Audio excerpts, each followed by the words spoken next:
We're joined now by Michigan Democratic Congresswoman Debbie Dingell. Good to have you here, and a happy early St. Patrick's Day. Top of the morning to you. Congresswoman, I want to talk about the impact of these tariffs and potential tariffs because you're from the manufacturing hub of Michigan. We were looking at the data. Michigan's lost more than 220,000 manufacturing jobs over the past 30 years. The vice president was out in Michigan this week. He says this entire Trump strategy is about industrial resurgence. Is that landing where you live? So I'm somebody that answers this differently than many. I believe that tariffs are a tool in the toolbox. And if you recall, I said Donald Trump would win in 2016, and nobody believed me, and I was right. And it was one issue. It was trade. NAFTA was one of the worst pieces of trade legislation in the history of this country. It sent tons of jobs overseas. And President Trump came in, I worked with him, we renegotiated it, we have USMCA. The way that the tariffs are being done now is, it's made a ping pong ball of the auto industry. I think they're a tool that we can look at. We need to be using them against China, but I think they're being selectively applied. The domestic auto companies are complying with USMCA. There's no way that in a month's time, when they have such an integrated inventory and production plans where a part will go over the border several times to make the changes that need to happen. So I want to work with this administration. I think the 25% tariffs are too high. They're placing an unfair burden. The autos are a ping pong ball in a big war. I want to bring manufacturing home. I want to bring supply chains home. We need an industrial policy. Tariffs are part of it. Let's just do it in a way that lets everybody plan for it. The automakers, the big three, called President Trump. That was partly how this April 2nd push off of some of these tariffs happened, their persuasion. Do you have any idea how long it would take to build the kind of plants and to bring all the manufacturing home like President Trump is asking of them? So if everything were to go right, which like in this world, does anything ever go right? It's going to take 2 to 3 years.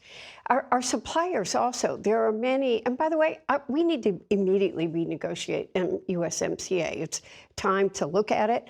And I think we need to be treating Mexico and Canada as different trading partners. You support this idea of Secretary Rubio was basically saying bilateral, not North America. Canada would never let China build a plant in China and then market it as a North American vehicle. And we need to make sure that that never happens. I'm totally on board on that. But right now, as we're talking about the aluminum and the steel tariffs, 60% of aluminum in this country that's being used is coming in from Canada. You take a 25% tariff on that, the profit on automobiles is very small. It's not a big, the companies just can't eat that. Right. But we got to figure it out. I am not against trade policy. We just have to do it in a way that doesn't, I don't believe Donald Trump wants to destroy the domestic auto industry. I think we all got to work together to keep the domestic auto industry strong. And even as we're doing Canada and Mexico, do you realize that Korea and Japan are still able, they brought 2.5 million vehicles in, Korea with no tariff, and Japan with 2.5, not treating everybody equally. S&P Global says there's potential for North American auto production to drop by 20,000 units a day starting this week. That's because of the tariffs. So it's having all companies need certainty. Automobiles need certainty. They need to not be a ping pong ball. Are you talking to the Commerce Secretary or the Trade Representative? Is there any conversation? I have not talked to the Commerce Secretary. I've talked to Bob Lighthizer, who I worked very closely with. The former advisor. The former trade advisor. And I worked very closely with President Trump I said he would win. Democrats did a lousy job on trade. Speaking of Democrats and their performance, I want to ask you, what happened this past week? We came near a shutdown. Ultimately, Democrats in the Senate did vote with Republicans on this short-term funding deal.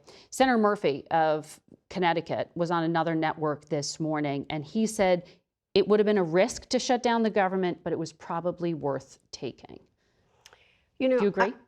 Well, in the House, we were almost united save one, and there were very strong feelings in the House about what people thought that the Senate should do. But the Senate leader, Chuck Schumer, would say you were able to do that because there was wiggle room on votes. The Republicans I think voted he as a sent bloc. out mixed signals.